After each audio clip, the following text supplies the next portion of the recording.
I suppose we should talk about the last, I don't know, 24 or 48 hours that Ubisoft is having, because it has not been great.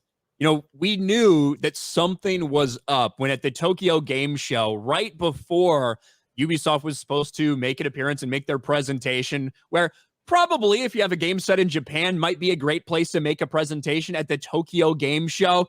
They said, hey, sorry, guys, we're backing out. There's just a couple problems and we can't make the show.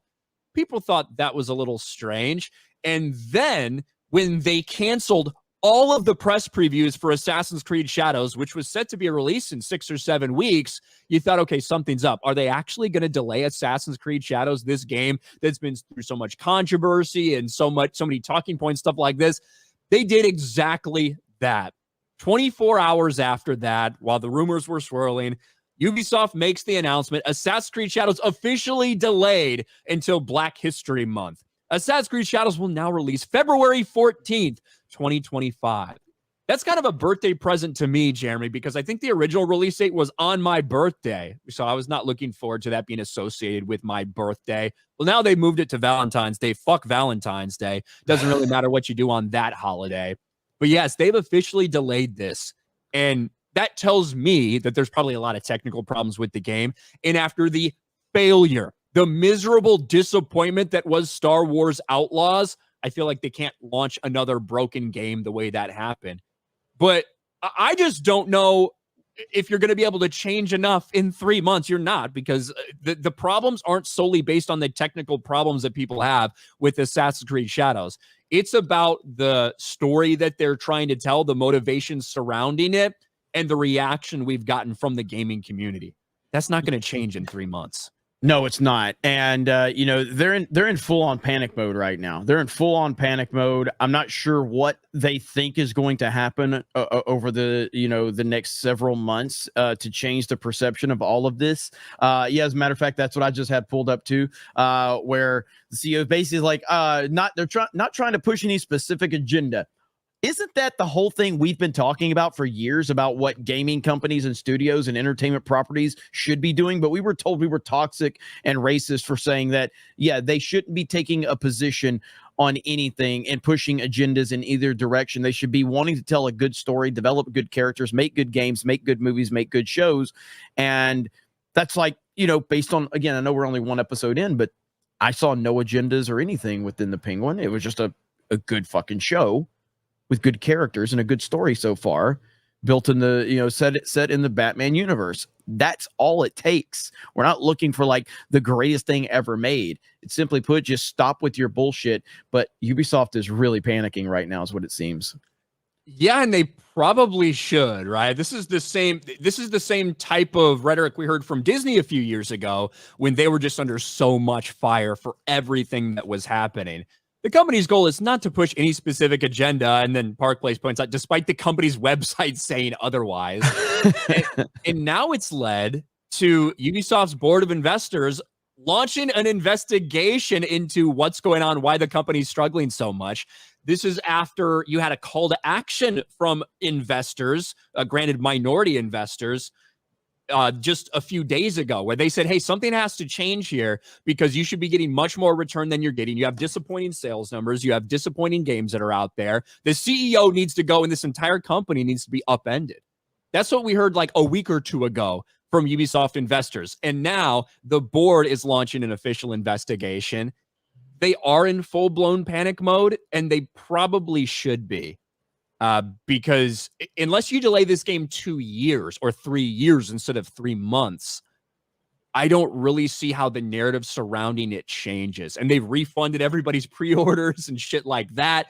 It really is a panic move from them.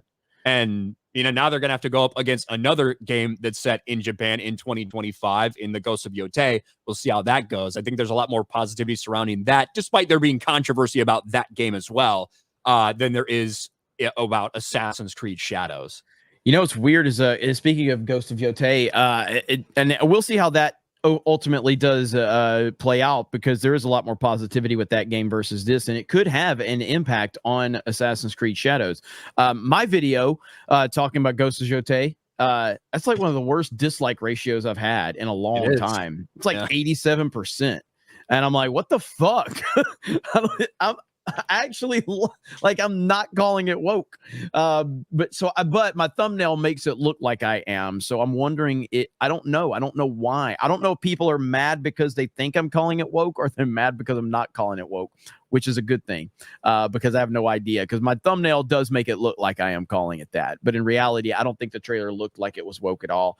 And I think that the overall positivity facing the trailer, it far outweighs any negativity. Yeah, I think that people are very cautious nowadays, and they have a right to be cautious. How many times have we been burned by all these big entertainment companies? I think that the vast majority of actors, actresses, whether it be in entertainment, television, whatever, video games, the vast majority of them, 90% of them, are probably woke leftists. They just are. If that starts translating into a game, then that is a problem. Overall, I love Ghost of Tsushima. I liked how the female characters in Ghost of Tsushima were handled. And we'll see what happens with Ghost of Yotei. I certainly hope it's a good game, and I hope they're handled the same way. Are there some red flags regarding everyone looking through the lead actress's social media account? Yeah, sure. And if any of that fucking comes up in the game, or obviously in marketing for the game, then that's a fucking problem. You had a former head of Sony, not anyone who's in a position at Sony now, essentially tell gamers, if you don't like it, don't buy it. I don't think that's the best tactic to take. He doesn't work for Sony anymore. But if anyone involved at Sucker Punch or her or Sony or whatever start with that rhetoric, it's not going to end well for them. No, it's not. People are very right to be cautious, but at the same time, I love Ghost of Tsushima. I like what Sucker Punch did with it. I like the female characters in that. So until I see something from the game or the marketing for the game itself, I'm not going to sit there and hammer the actual product yet. Yeah, but sense. And I understand exactly why people are upset. Like, the bottom line is you got Ghost of Tsushima, was a very successful game that everybody loved, and you had a male lead. And now, after it's a success, after everybody loves it, suddenly now you have a female lead in the same universe. And it's like, what are we doing here based on the current climate that we're in? Why is that happening? And people are questioning that, which is nothing wrong with people questioning that. But in terms of just judging the trailer for what it is, if that trailer comes out and you have no pre-existing game, there's nothing woke about that trailer. There's nothing woke about that trailer. Now, if you have the perception of well, why is there suddenly a female lead in it? I understand the questions for sure. I right now, based on what we've seen, it looks really good in my opinion. Yeah, we'll see what happens. I hope that it's fucking awesome, and I hope it's not infested with all this shit. But there are certainly a couple red flags that have flown up from the way people have responded to it. I also think that the amount of people that are actually angry about it is much less than it looks like right now on social media.